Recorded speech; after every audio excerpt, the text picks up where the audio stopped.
Então, nessa ação penal 501-340559, depoimento do senhor Fernando Teles Carneiro. Senhor Fernando, o senhor foi chamado nesse processo como testemunha. Na condição de testemunha, o senhor tem um compromisso com a justiça em dizer a verdade e responder as perguntas que lhe forem feitas, certo? Certo. Eu vou lhe advertir, por força de lei, se o senhor faltar com a verdade, o senhor fica sujeito a um processo criminal, certo? Certo. Dito isso, eu passo então ao Ministério Público. Só para o senhor se aproximar um pouquinho mais da mesa. Ministério Público para as perguntas, então. Boa tarde. Boa tarde. Boa tarde. Senhor Fernando, eu observei aqui que o senhor participou da Comissão Interna de Apuração sobre a contratação das sondas da Sete Brasil, correto? Sim, correto. Bom, eu gostaria de saber do senhor, primeiramente, com relação aos preços que foram praticados no segundo sistema, ou seja, aqueles em que foram contratadas as 19 sondas da Sete Brasil.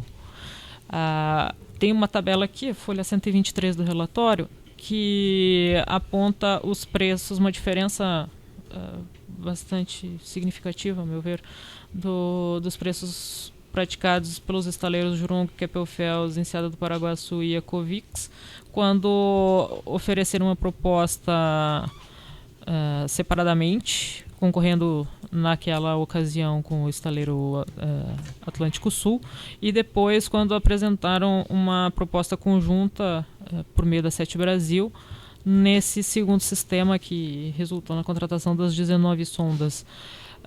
Havia alguma razão técnica justificável para essa diferença de preço? Não, a princípio não.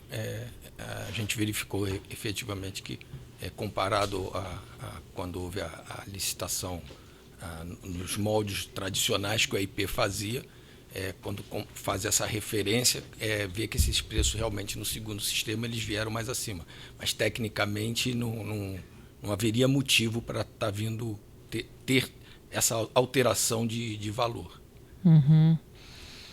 E com relação à atuação do ex-diretor Renato Duque no processo de contratação, digamos assim, um esforço para a contratação da Sete Brasil nesse sistema de fornecimento das sondas, o senhor se recorda o que eu recordo de mais relevante que a comissão apurou é que tinham dois processos. A princípio, a diretoria tinha decidido que teriam dois processos em paralelo, um seguindo os moldes da área de engenharia, que era a construção das sondas, e onde a Petrobras atuaria junto, e um segundo, em paralelo, uma segunda licitação na maneira usual que o AIP fazia, deixando tudo com o afretador. E a gente apurou que enquanto esses dois sistemas, o primeiro, da engenharia, era para apenas um lote de 7 sondas.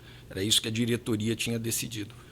E o que a gente conseguiu, a gente levantou, é que o ex-diretor Duque, por 2 vezes, ele influenciou ao coordenador da comissão para que ele alterasse, em vez de ser apenas uma contratação de 7 sondas, num primeiro momento, contratar 2 lotes de 7 sondas e, no final, os 4 lotes de 7 sondas, que dava 28 sondas.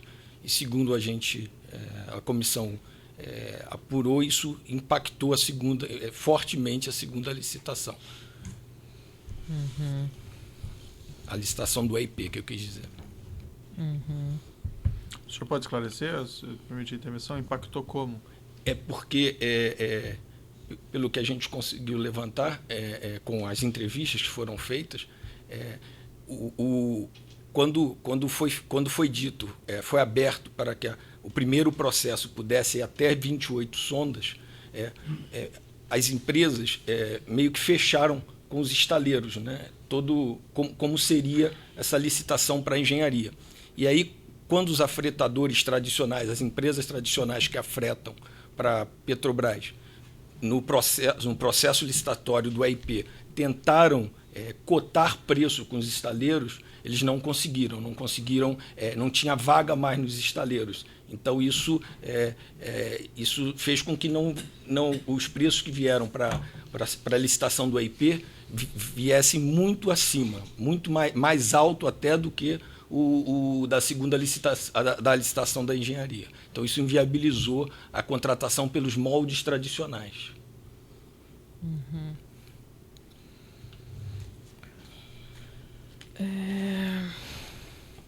Bom, sem perguntas mais. Oficina de acusação, tem perguntas? Não.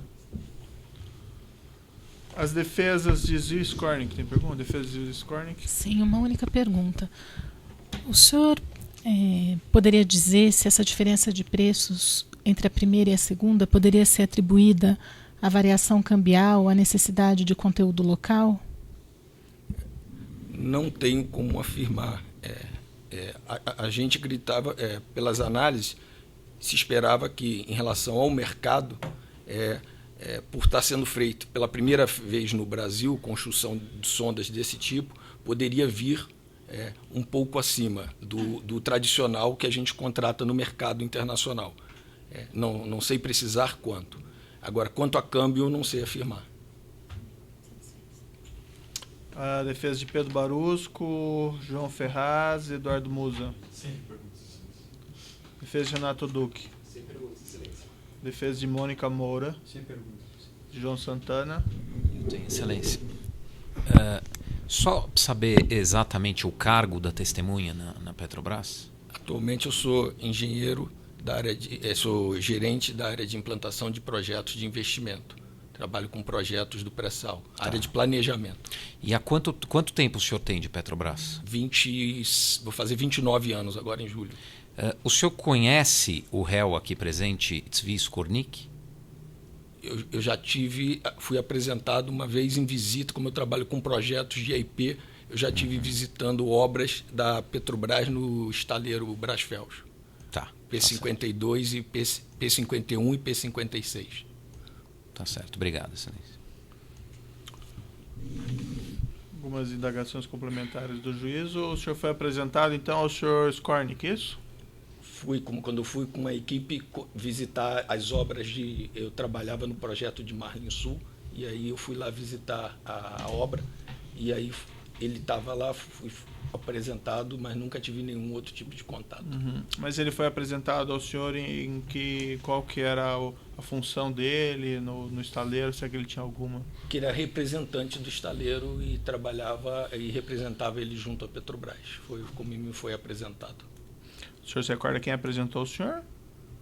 A ele ou ele o senhor? Ele estava esperando, nós chegamos lá num grupo, numa van, e aí ele estava aguardando esse grupo que estava indo lá, e aí ele se apresentou e depois nós continuamos com os técnicos da Petrobras. Foi só na chegada.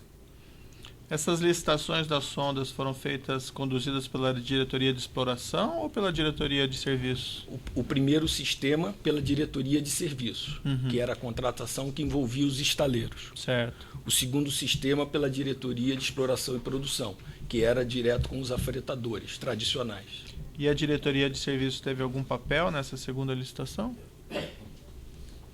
Ela fazia parte da comissão, tinha um membro da comissão, né? Mas foi toda conduzida, a coordenação foi toda feita pela área de exploração e produção.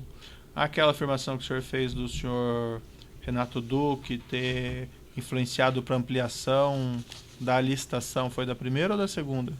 Ele influenciou na primeira, na primeira licitação, que era que era conduzido pela própria engenharia.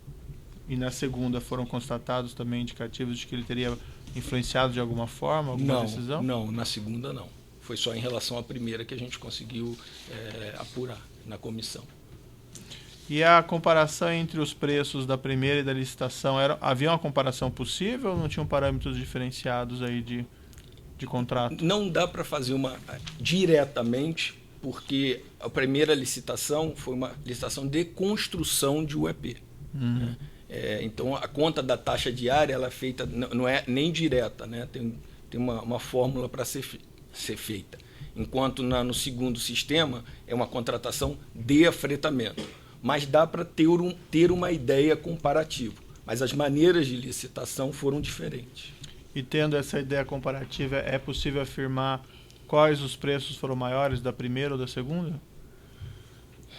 Os preços da segunda licitação foram um pouco maiores foram maiores que o da primeira licitação. Mesmo fazendo essas adaptações? Mesmo fazendo essas considerações. Uhum. Tá. E o senhor saberia explicar, por exemplo, algum exemplo ou que fosse breve e compreensível para quem não é da área técnica? A gente, para o segundo sistema, com os operadores tradicionais, foram feitos para o segundo sistema a Petrobras no primeiro, eu prefiro falar do primeiro. A Petrobras, a gente verifica que ela assumiu muitos riscos relativo à construção. Foram passados para a Petrobras muitos riscos relativos à construção. Isso, de certa maneira, a gente entende que fez com que o preço ficasse num patamar mais baixo do que o segundo sistema, né? A segunda contratação. Porque a Petrobras, muitas das coisas que seriam até obrigação do dono da sonda foram passadas para a Petrobras, que ela seria operador do primeiro sistema. Uhum. Então, acabou ela assumindo alguns riscos. E no segundo sistema, com os operadores tradicionais, a gente verifica também que houve os preços vieram, conforme a primeira pergunta, os preços vieram mais acima. O mercado já foi num ano diferente, o mercado já tinha mudado um pouco, mas mesmo assim as especificações eram as mesmas. Então não justificava, a princípio, ter uma diferença tão grande quanto que teve entre esses dois sistemas. Tá bom. Então eu declaro encerrado o depoimento do senhor Fernando Teles Carneiro. Pode interromper.